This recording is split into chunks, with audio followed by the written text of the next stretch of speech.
E aí, pecuarista, tudo certo? O Agro Brasil inventou o registro de negócios para resolver um problema seu. Lembra quando as cotações da arroba eram distantes da realidade, você ficava perdido, sem saber o real valor de venda? Isso é passado. Com o Agro Brasil, todos registram seus negócios e você tem o valor verdadeiro da arroba em sua região e na hora. Registre agora e participe da formação do preço. Baixe o aplicativo e vem fazer parte da família Agro Brasil comigo. Negociou, registrou.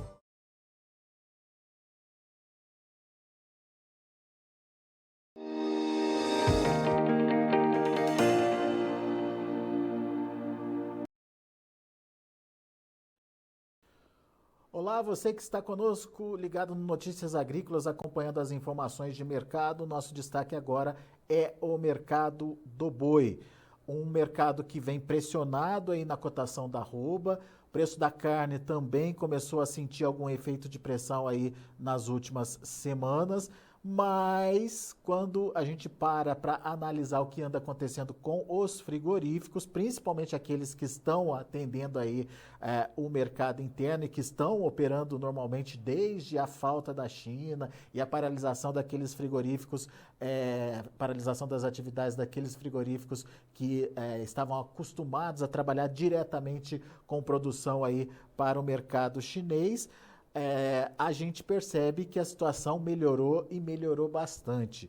Quem fez as contas e quem tem esses detalhes e essas informações para a gente é a Scott Consultoria. Aqui comigo está o Iberville Neto, analista lá da Scott Consultoria, que se debruçou sobre os números e chegou à conclusão que a margem dos frigoríficos é uma das maiores aí dos últimos anos. É isso, Iberville? Seja bem-vindo. Olá, Alexandre. Olá a todos. Isso, Alexandre, quando a gente considera os preços de venda de todos os produtos do abate, seja com a opção de venda da carcaça ou com a carne desossada, frente aos preços do boi gordo, nós temos os maiores valores dos últimos 2 anos, pelo menos.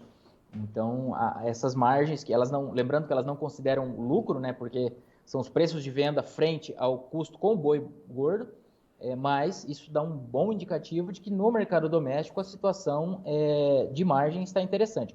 Quando a gente considera que o frigorífico está batendo menos, o resultado final vai ser impactado pelo custo operacional e etc. Mas a margem leva o frigorífico na direção de querer abater mais em um momento próximo, em um futuro próximo aqui. E é o que a gente espera do lado da demanda de mercado doméstico pelos frigoríficos que têm trabalhado com esse foco. Antes de falar das consequências desse estímulo, né, que o frigorífico pode ter daqui para frente, eu queria que você traduzisse em números para a gente essa margem, né? A Scott tem os índices aí, né, que medem essa margem dos frigoríficos e queria que você contasse um pouquinho desses números para a gente, Iberville.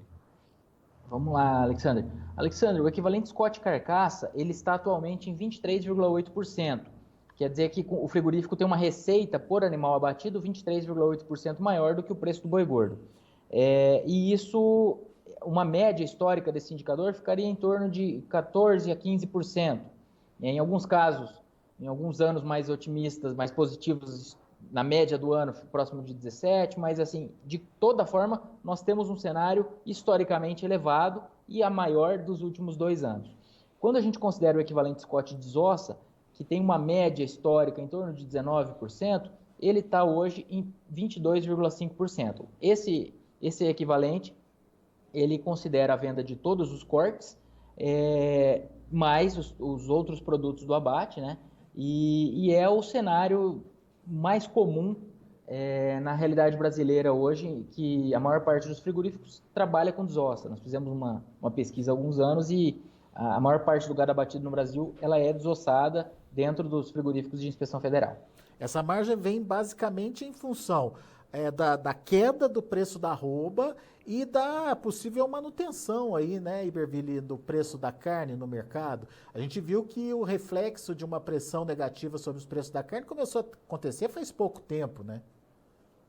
Isso, o efeito sobre a carne ele tem sido mais sutil do que o efeito no boi gordo. Então, quando a gente considera desde o início dessa suspensão das compras da China, que foi no início de setembro, o boi gordo caiu 14%, esse equivalente, ou seja, essa receita do frigorífico com a venda da carcaça caiu 5%, receita total com a opção da venda da carcaça, e quando o frigorífico trabalha com a venda dos cortes, mais os outros produtos do abate, essa receita não caiu nos últimos 45, 50 dias.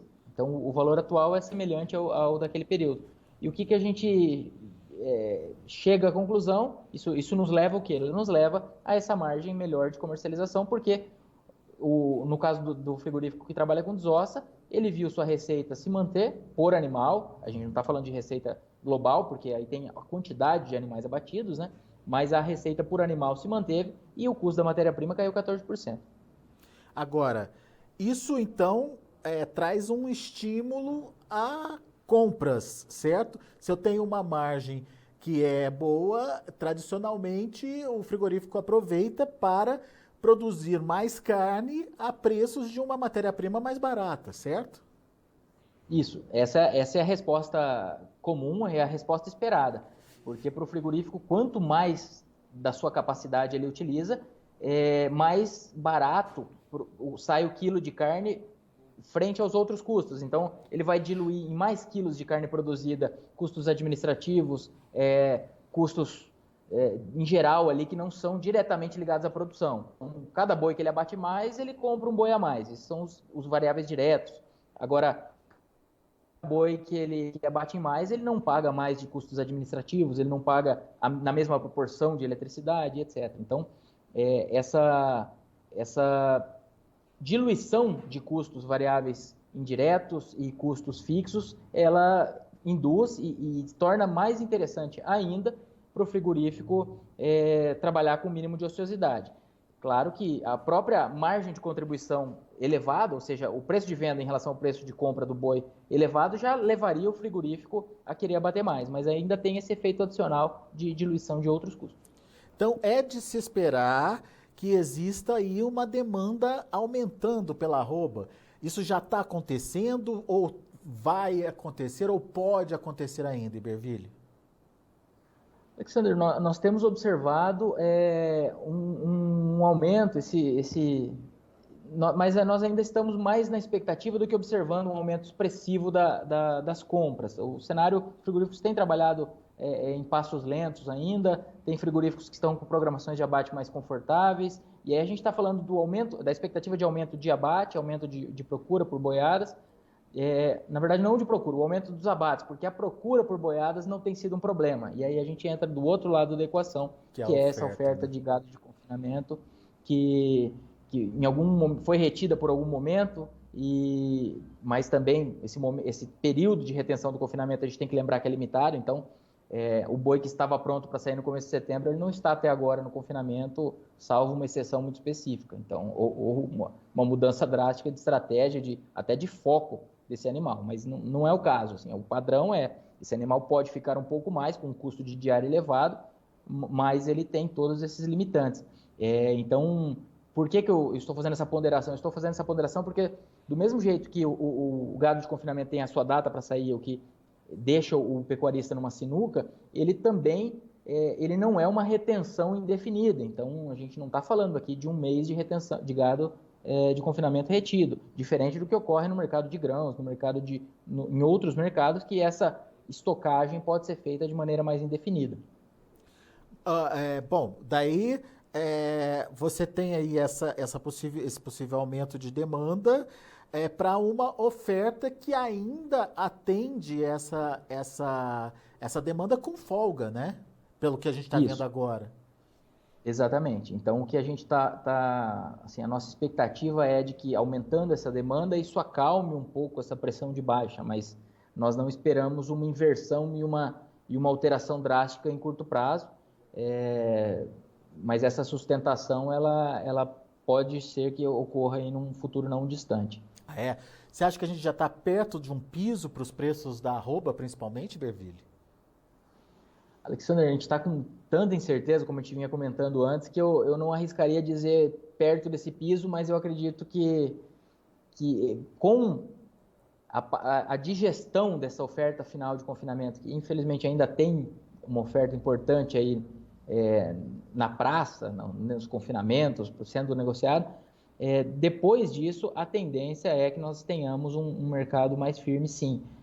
Com a associação da demanda de final de ano, essa margem de comercialização fazendo com que os frigoríficos comprem mais e passado esse período de final de confinamento, esse momento de confinamento agora e com as chuvas ainda. Então, essas mesmas chuvas que vêm atrapalhar um pouco não, né? Atrapalhar bem a vida do confinador, elas, por outro lado, estão dando mais coragem para aquele pecuarista de pastagem, que daqui a pouco vai ser uma parcela muito mais relevante da oferta, e aí a gente acredita que o cenário vai mudar de maneira importante. Mesmo isso tudo considerando o cenário base, China fora da jogada por enquanto. Então, por quê? Porque a China pode voltar amanhã e pode voltar daqui a um mês. Não temos essa informação, e qualquer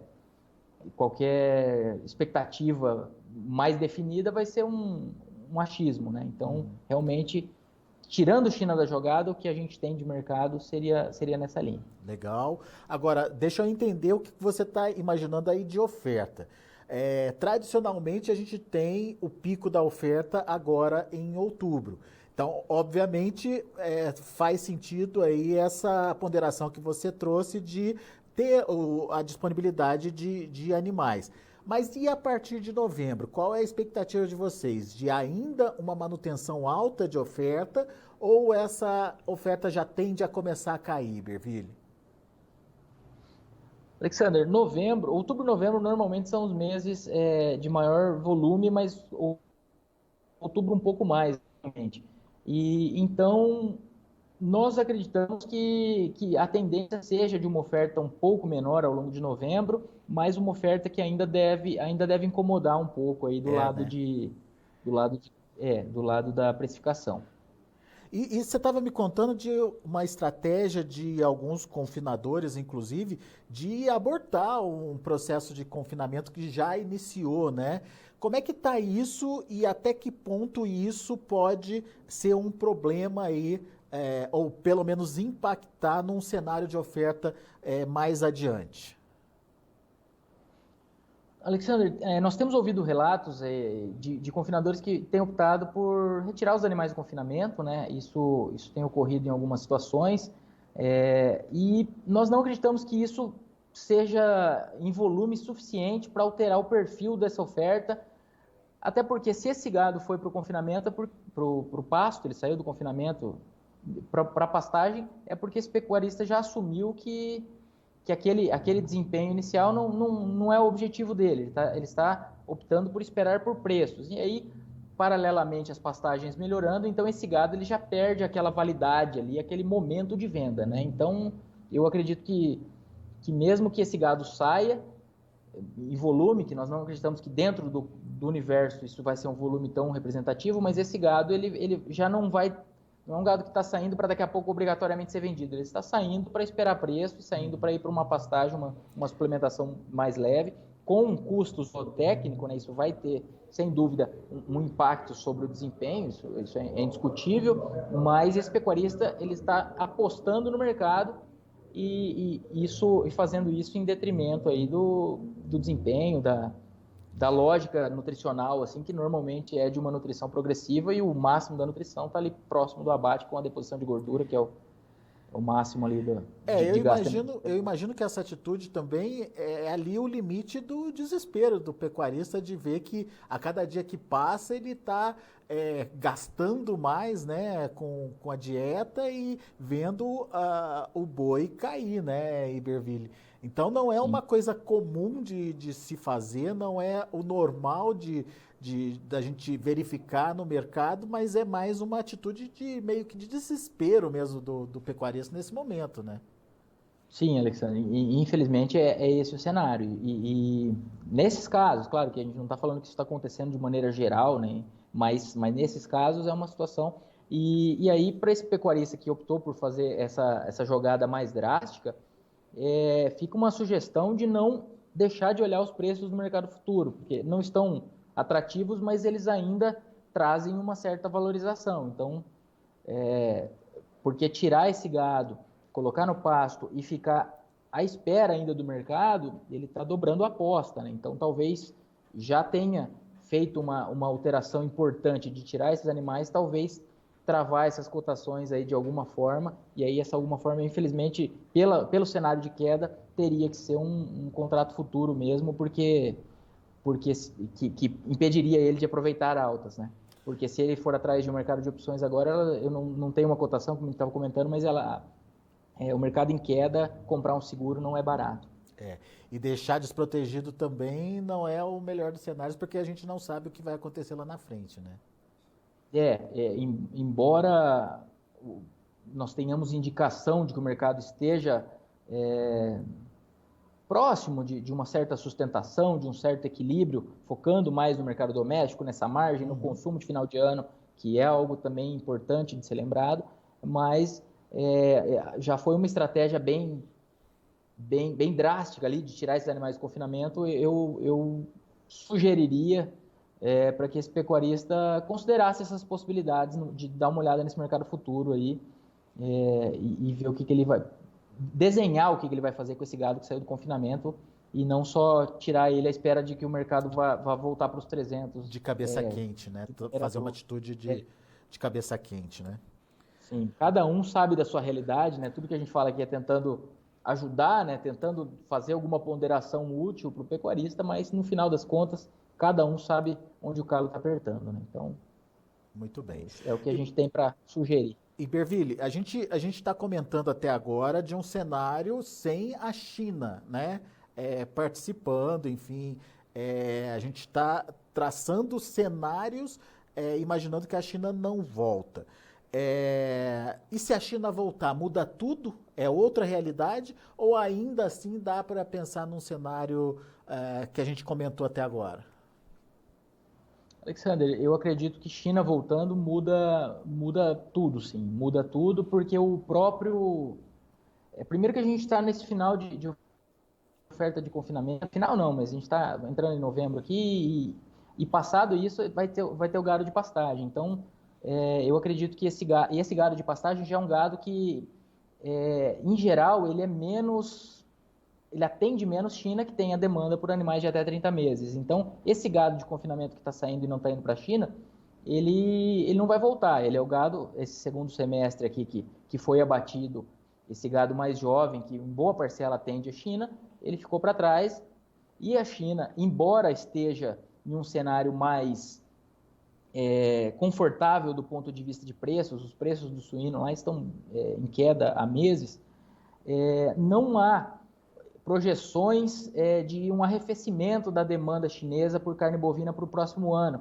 O Departamento de Agricultura dos Estados Unidos projeta alta para a demanda chinesa por carne bovina em 2022, projeta nas importações, projeta alta para as nossas exportações, e tudo isso em um relatório que saiu agora no começo de outubro. Então, é um relatório que já tinha esse cenário de China. Claro que esses relatórios são feitos ao longo de um período maior, mas ninguém, com certeza, ignorou esse fato lá no fechamento dessas estimativas. Então, essa demanda chinesa crescente para 2022, ela é baseada, entre outros fatores, na diminuição da atratividade da suinocultura no país, justamente por esses preços baixos. Então, esses preços baixos, essa oferta atual de suínos, ela tem gerado gordura, tem dado coragem para os chineses para manterem essa suspensão. Claro que por justificativa sanitária não há, mas isso tem plantado também um cenário de pouca atratividade da suinocultura no país. Tanto é que para 2022, o Departamento de Agricultura dos Estados Unidos, ele fala em alguma coisa em torno de 45 milhões de toneladas de produção, um pouco para mais, um pouco para menos, mas isso é ainda consistentemente abaixo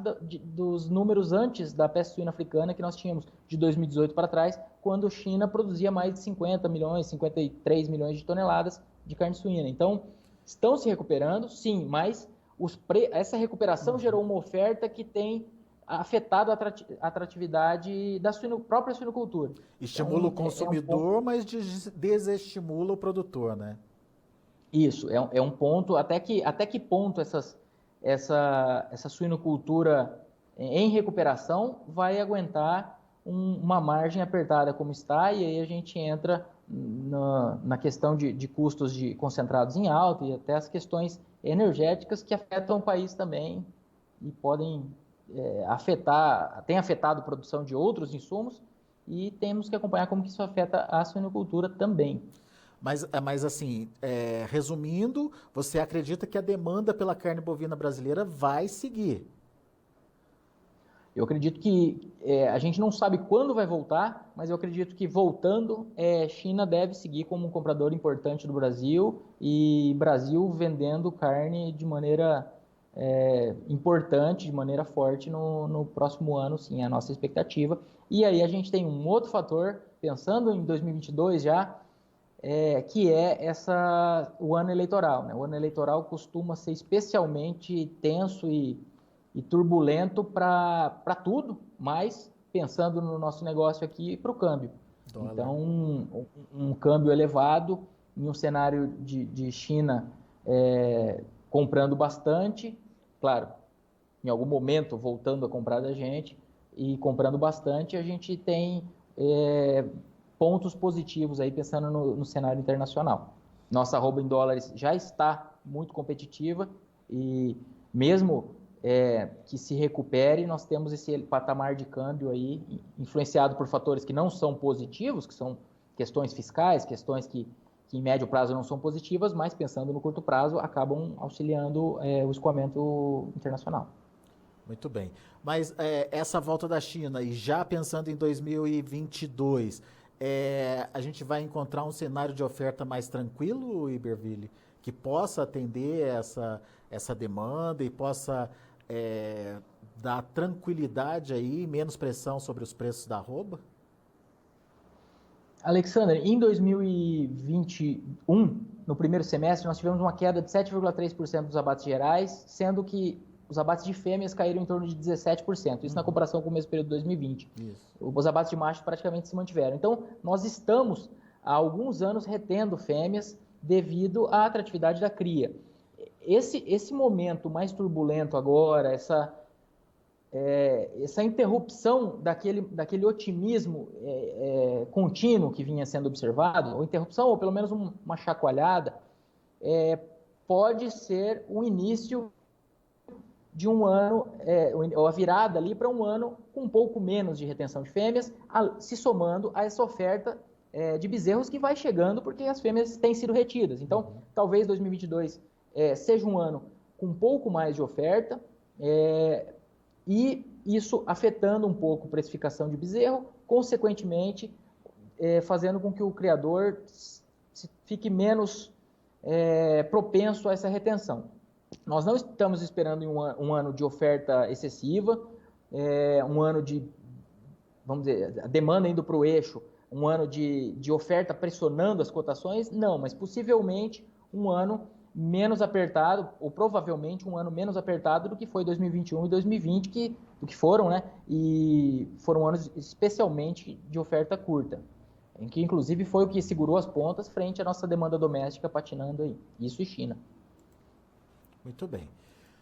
Iberville Neto, meu caro, uma aula aqui pra gente hoje, a gente conseguiu entender vários pontos aí do mercado, cenários possíveis, com China, sem China, o que pode acontecer, que momento é esse, talvez um momento aí, se não de virada, mas pelo menos de estabilização aí para essa queda vertiginosa que a gente está vendo aí nos preços da arroba. Vamos ver como vai ser o comportamento da demanda interna, principalmente. Mas se depender da margem dos frigoríficos, a gente viu aí que eles teriam fôlego para avançar nas compras e isso daria aí uma certa tranquilidade. A oferta ainda estabelecida, a oferta de confinamento, no entanto, a partir de novembro já com uma tendência de redução diante de uma demanda mais agressiva e isso também acaba ajudando aí na precificação. Então, vamos ficar de olho nessa possível mudança e se a China voltar, melhor ainda, que daí a gente tem já essa demanda dos chineses para contabilizar também dentro desse cenário de oferta que vai se escasseando até se transformar em oferta de pasto de novo, que daí já é outra história, né, Iberville? O gado de pasto é mais possível de ser controlado em termos de entrada de oferta aí.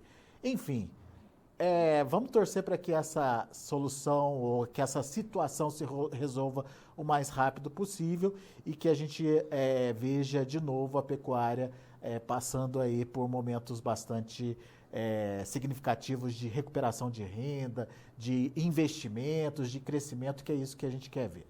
Obrigado, viu, Iberville? Obrigado, Alexandre. Seguimos na torcida e acompanhando de perto esse mercado. Então vamos lá. Um abraço a todos e muito obrigado. Grande Iberville, um abraço, meu amigo. Até a próxima. Até mais. Tá aí Iberville Neto, Scott Consultoria, aqui com a gente no Notícias Agrícolas. Vamos ver os preços, vamos ver o mercado futuro, como está trabalhando nesse momento. De olho na tela, você acompanha comigo. Mercado futuro caindo. Outubro, 263,40, uma queda de 1,53%. Novembro, R$ 266 redondinhos, queda de 2,92%. Olha o dezembro, R$ 276,05, queda de 3,48%.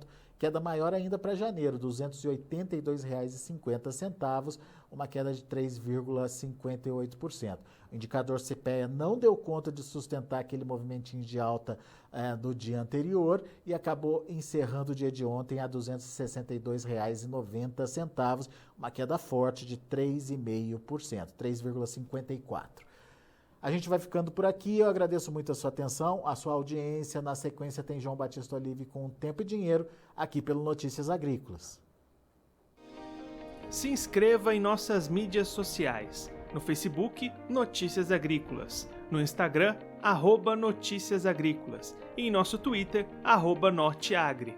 E para não perder nenhum vídeo, não se esqueça de nos acompanhar no YouTube e na Twitch, Notícias Agrícolas Oficial.